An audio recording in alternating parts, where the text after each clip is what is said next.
প্রিয় ভাই আপুদের কাছে একটাই রিকোয়েস্ট, আমার ভিডিওটিতে একটা লাইক দিয়ে কন্টিনিউ করবেন। হাই গাইস, আসসালামু আলাইকুম, welcome back to my channel Mariam's blog. আপনারা সবাই কেমন আছেন? আশা করছি যাই যেখানেই আছেন আল্লাহর রহমতে অনেক ভালো আছেন। আমরাও আল্লাহর রহমতে অনেক ভালো আছি। আজকে হচ্ছে নতুন একটা রেসিপি নিয়ে আসছি। আজকে হলো একটা আলু আর হচ্ছে হাফ কাপ আটা নিয়েছি আর 2 টেবিল চামচ কর্নফ্লাওয়ার নিয়েছি। আর এখানে আমি কিছু পেঁয়াজের পাতা কাঁচামরিচ নিয়েছি। এই উপকরণগুলি দিয়ে আমি বিকেলবেলার একটা অনেক মজার নাস্তার রেসিপি তৈরি করব। এখন আলুটা আমি সিদ্ধ করে নিব। দেখেন আলুগুলা কিন্তু আমার ভালোভাবে সিদ্ধ হয়ে গেছে। আলুগুলি এখন আমি তেলে নেব। এখানে একটা মিক্সিং বোল নিয়েছি, বোলের মধ্যে হচ্ছে আমি আলুগুলি দিয়ে দিলাম। এখানে আমি সব ধরনের মশলা নিয়েছি। এখানে আমি গুঁড়া মরিচের পাউডার, ধনিয়া পাউডার, জিরার পাউডার, তারপরে হচ্ছে রসুনের পাউডার, স্বাদ মতো লবণ আর একটু আমি সবগুলার উপকরণ হচ্ছে হাফ চামচ করে নিয়েছি। এখন আমি এই আলুর মাঝে দিয়ে দিলাম। মশলাটা হচ্ছে তোমরা পরিমাপ মতো যার যার পছন্দ মতো কিন্তু এটি দিতে পারো। এই তো দেখেন সবগুলো কিন্তু ভালো করে আমার মিক্স করে নেওয়া হয়ে গেছে। এর মাঝে আমি দিয়ে দিব এই তো কেটে রাখা সব হচ্ছে ধনিয়া পাতা, মরিচ,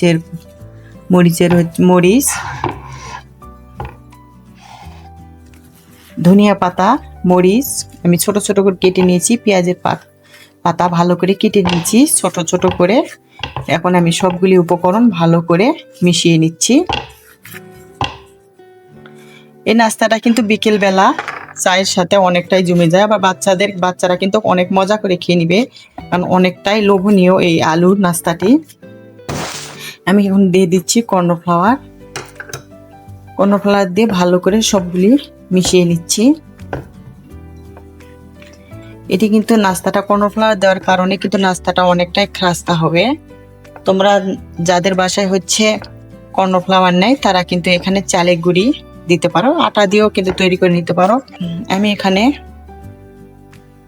হাফ কাপ আটা নিয়েছি। দেখি হাফ কাপ আটা হয়তো আমার লাগবে না, যে পরিমাণ লাগবে আমি সেই পরিমাণ দিয়ে দেবো, যেহেতু আমি এখানে কর্নফ্লাওয়ার দিয়েছি।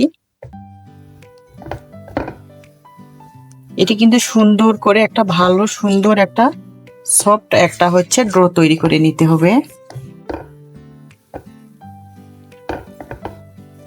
এই তো দেখেন কত সুন্দর সফট একটা ডো তৈরি করে নিয়েছি। এখন ভালো করে আমি এটি সবগুলি একত্র করে নিয়ে মিশিয়ে নিব।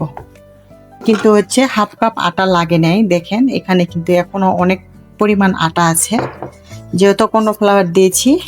আর দেখেন ডোটা কিন্তু এরকম হয়েছে, এরকম। এখন আমি এটি সুন্দর করে বড় করে একটা রুটি বেলে নিব। এখন হচ্ছে আমি এখানে একটু কর্নফ্লাওয়ার দিয়ে দিলাম। তারপরে হচ্ছে আমি তারপরে আমি ডোটি নিলাম, বড় করে একটা রুটি বেলে নিব। তোমরা এখানে কিন্তু হালকা একটু আটাও দিতে পারো, আমি কর্নফ্লাওয়ার দিলাম। আমি দেখেন কিভাবে এটি কেটে নিচ্ছি, এভাবে সুন্দর করে একটা ডিজাইন করে আমি কেটে নিলাম। তোমরা কিন্তু এটি যে কোনো একটা শেপ দিয়ে কেটে নিতে পারো। আমি এভাবে ত্রিভুজ করে 3 কোণা করে কিন্তু সবগুলি কেটে নিয়েছি। আমার কিন্তু সবগুলি কেটে নেওয়া কমপ্লিট। এখন আমি এগুলি ভেজে নিব। আমি একটা ফ্রাই প্যান বসিয়ে দিয়েছি পরিমাপ মতো তেলটা কিন্তু গরম হয়ে গেছে। এখন আমি দিয়ে দিচ্ছি।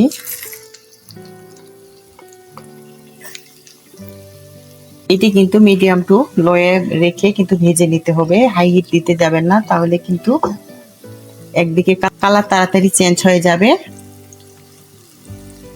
আর হচ্ছে কিন্তু খেতেও তেমন মজা লাগবে না। এখন আমি উল্টিয়ে দিচ্ছি। ধীরে ধীরে এপিট ওপিট করে কিন্তু এটি উল্টিয়ে দিতে হবে।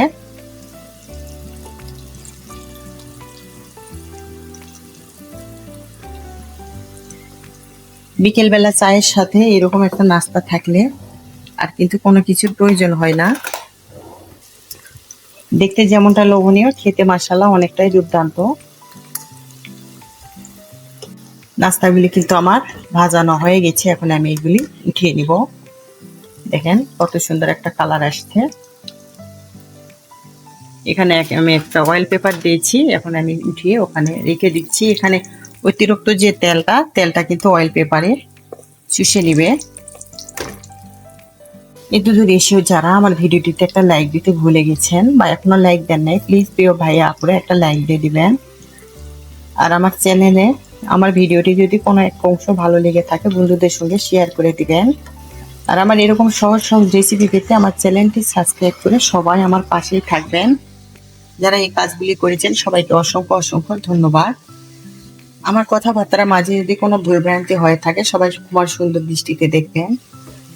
দেখেন আমার কিন্তু এগুলি ভাজানো প্রায় শেষ। আজকের ভিডিওটি আমার এই পর্যন্তই। এই পর্যন্ত আপনারা সবাই ভালো থাকবেন, সুস্থ থাকবেন, এই দোয়া করি। আমাদের জন্য দোয়া করবেন। আসসালামু আলাইকুম ওয়া রাহমাতুল্লাহি ওয়া বারাকাতুহু।